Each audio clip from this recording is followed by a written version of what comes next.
मोदी 3.0 मंत्रिमंडल का फॉर्मूला तय हो चुका है, ये सोर्सेस से जानकारी मिल रही है। घटक दलों से कुल 18 मंत्री बनाए जाएंगे, 7 कैबिनेट और 11 राज्य मंत्री घटक दल से बनेंगे। टीडीपी जेडीयू से 2-2 मंत्री होंगे, शिवसेना, एलजेपी, जेडीएस, हम से 1-1 मंत्री होंगे, ये सोर्स बता रहे हैं। 18 मंत्री बीजेपी के बनाए जाएंगे, क्योंकि बीजेपी देखिए सिंगल लार्जेस्ट पार्टी है और सिंगल लार्जेस्ट पार्टी तो बीजेपी बनी है, लेकिन मोदी 3.0 की सरकार जो चलेगी अगले 5 साल वो गठबंधन की सरकार होगी और जो तमाम घटक दल हैं उनके सहयोग से ही चल पाएगी। ऐसे में ये तमाम सहयोगियों के साथ देखिए समन्वय बैठाना बहुत ज़्यादा ज़रूरी हो जाएगा, अपने सहयोगियों को साथ लेकर चलना। लेकिन अब उसको लेकर कई तरह के सवाल भी खड़े हो रहे थे कि जिस मजबूती के साथ फैसले लिए गए इन 10 सालों में, क्या उसी मजबूती के साथ अब मोदी सरकार फैसले ले पाएगी, क्योंकि घटक दल के सहयोग की ज़रूरत भी पार्लियामेंट में बहुत ज़रूरी हो जाएगी। ऐसे में देखिए जो फॉर्मूला फिलहाल सेट हुआ है, जो सोर्सेज हमें बता रहे हैं,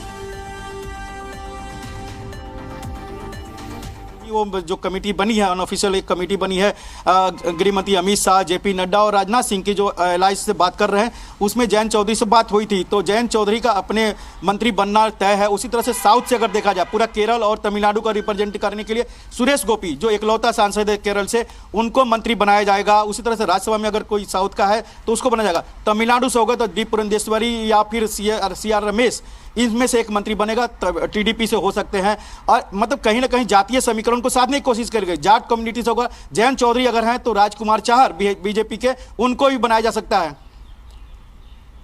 तो हम हमारे सहयोगी देखिए आपको वो संभावित नाम बता रहे हैं जिनको कैबिनेट पर शामिल किया जा सकता है।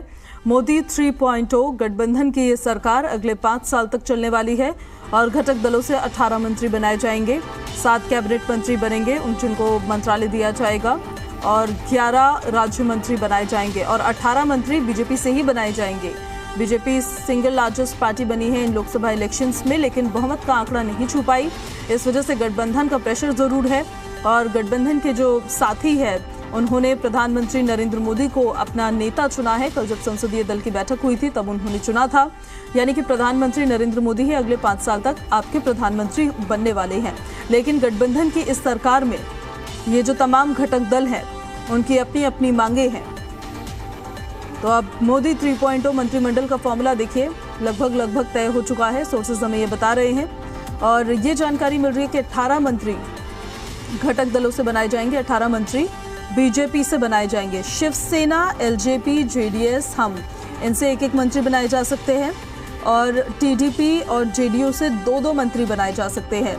टीडीपी और जेडीयू से 2-2 मंत्री इस वजह से बनाए जा सकते हैं क्योंकि ये गठबंधन में सबसे ज़्यादा सांसदों वाली ये दोनों पार्टियां थी और इनका सहयोग बीजेपी को एनडीए गठबंधन में मिलना बहुत ज़्यादा ज़रूरी हो गया था। अगर इनका सहयोग नहीं मिलता तो ऐसे में देखिए बहुमत का आंकड़ा एनडीए गठबंधन तब पार नहीं कर पाता। तो देखिए कहीं ना कहीं टीडीपी और जेडीयू को इस वजह से 2-2 मंत्रालय दिए जाएंगे। अब ये 2 कैबिनेट मंत्री बनते हैं, दोनों ही कैबिनेट मंत्री बनते हैं या राज्य मंत्री को एक बनाया जाता है, ये देखना होगा। लेकिन टीडीपी और जेडीयू इस बार बार्गेनिंग वाली पोजीशन में भी थे और कहीं ना कहीं जो इम्पोर्टेंट मंत्रालय होते हैं, जो महत्वपूर्ण मंत्रालय होते हैं, उनकी मांग भी इनकी तरफ से ज़रूर की गई। लोकसभा स्पीकर के पद की मांग भी की गई। तो ऐसे में देखिए पूरा समन्वय बनाकर, ये सबसे बड़ी चुनौती होती है गठबंधन की जब सरकार होती है कि किस तरह से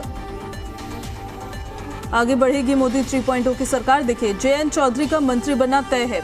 आरएलडी का गठबंधन हुआ था और जयंत चौधरी के साथ सुरेश गोपी भी मंत्री बनेंगे, ये जानकारी हमें मिल रही है। आरएलडी का हाल फिलहाल में इंडिया गठबंधन से ताल्लुक बना और उसके बाद उत्तर प्रदेश में स्पेशली आरएलडी ने बीजेपी के साथ मिलकर चुनाव लड़ा।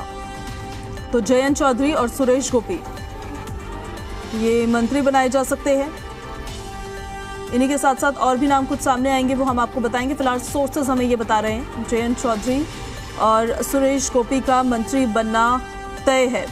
पश्चिमी उत्तर प्रदेश में अपनी स्थिति को मजबूत करने के लिए ये एक बड़ा दांव भारतीय जनता पार्टी की तरफ से चला गया था, जिसमें आरएलडी को अपने पक्ष में किया गया। वो आरएलडी जो लंबे समय से समाजवादी पार्टी के साथ गठबंधन में थी, तो वो लोकसभा के इलेक्शंस हो या विधानसभा के इलेक्शंस हो, लेकिन इंडिया ब्लॉक को एक बड़ा झटका मिला ही था लोकसभा इलेक्शन से पहले जब जयंत चौधरी की party RLD Bharatiya Janata party के साथ गठबंधन में आ गई, तो जयंत चौधरी का मंत्री बनना तो देखिए तय है और सुरेश गोपी भी मंत्री बनाए जा सकते हैं।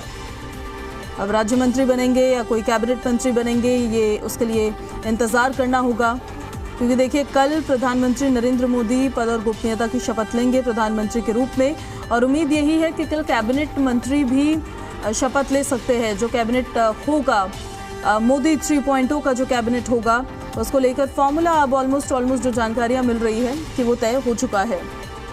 जयंत चौधरी उत्तर प्रदेश से आते हैं और आरएलडी प्रमुख है, और गठबंधन में इस बार इलेक्शंस लड़ना तो कहीं ना कहीं उसका फल जरूर दिया जाएगा। जयंत चौधरी का मंत्री बनना तो तय है, ये हमें सोर्सेस फिलहाल बता रहे हैं। और भी देखिए उत्तर प्रदेश में स्पेशली, क्योंकि सबसे ज्यादा लॉस अगर देखा जाए तो उत्तर प्रदेश में ही भारतीय जनता पार्टी को हुआ है। सीट्स ऑलमोस्ट हाफ हो गई है, जो बहुत बड़ा झटका था एक भारतीय जनता पार्टी के लिए उत्तर प्रदेश में, क्योंकि जिस तरह से बीजेपी की स्थिति इतनी मजबूत है और कुछ ऐसी सीटें हार जाना जिन सीटों पर उम्मीद नहीं थी, फैजाबाद जैसी सीट हार जाना, तो कहीं ना कहीं अब जो जीत कर आए हैं उनको उनका इनाम जरूर दिया जाएगा। और जयंत चौधरी आरएलडी प्रमुख, एनडीए गठबंधन में घटक दल, उनको देखिए उनका तो मंत्री बनना तय है, ये हमारे सोर्सेज हमें बता रहे हैं। दूसरी तरफ टीडीपी और जेडीयू को लेकर भी हमने आपको बताया है कि दो मंत्री दिए बनाए जाएंगे। अब 2 कैबिनेट मंत्री बनते हैं या राज्य मंत्री बनते हैं, ये देखना होगा, और अगर कैबिनेट मंत्री बनते हैं तो कौन सा मंत्रालय उन्हें दिया जाता है, ये भी देखना होगा। शिवसेना, एलजेपी, जेडीएस, हम इनसे एक मंत्री बनाए जा सकते हैं। 18 मंत्री बीजेपी से बनाए जाएंगे और 18 मंत्री घटक दल के होंगे, यानी कि गठबंधन की सरकार है अगर, तो हाफ के फॉर्मूले पे देखिए यहाँ एनडीए गठबंधन चलता हुआ नजर आ सकता है।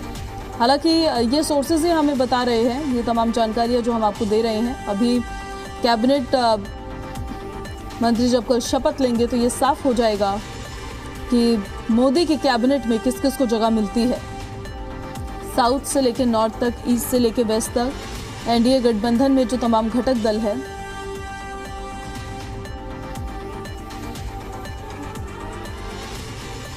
तो देखिए मोदी सरकार 3.0 में किस दल के कितने मंत्री का फॉर्मूला तय होगा, इस पर हम अपडेट्स आपको लगातार देते रहेंगे। फिलहाल हमारे साथ ज्यादा जानकारी के साथ रवि त्रिपाठी, जी मीडिया संवाददाता, हमारे साथ लाइव कनेक्ट हो गए। सीधे रवि का रुख कर लेते हैं। रवि, मोदी 3.0 मंत्रिमंडल का फॉर्मूला तय हो चुका है, क्या क्या जानकारियां मिल पा रही है आपको?